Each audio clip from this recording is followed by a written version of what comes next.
我今日嚟拍見車就上，我今日嘥大家1秒鐘嘅時間撳個訂咗先。今日第一程竟然係268線，上車再抽下一個要落車嘅地點啦。呢度我準備咗輪盤，而家就抽。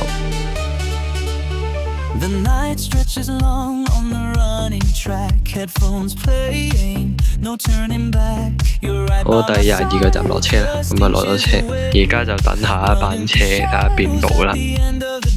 好，最快到276P， 咁啊而家上車。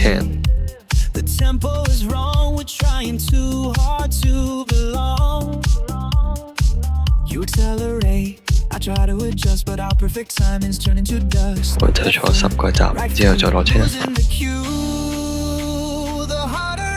我落咗車就等下一架啦。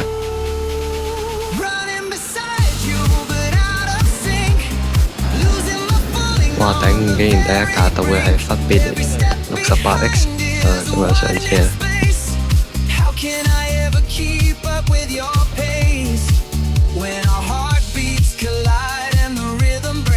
我而家落咗車就等最快到嗰架，都係268X， 咁啊而家坐返出去啦。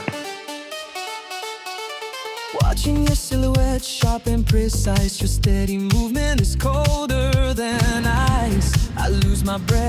今日抽下要落車嘅站。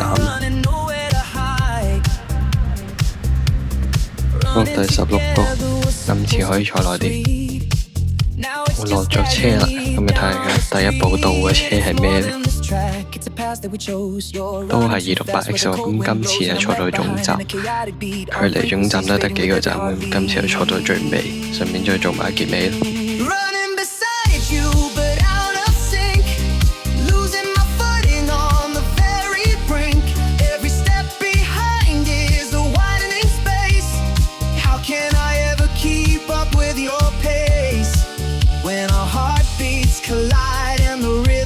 我最終就嚟到高鐵西九龍站啦，睇下會唔會拍下一集啦。會拍的話，我就會喺高鐵西九龍站出發嘅。咁呢次嘅見車就上就嚟啦。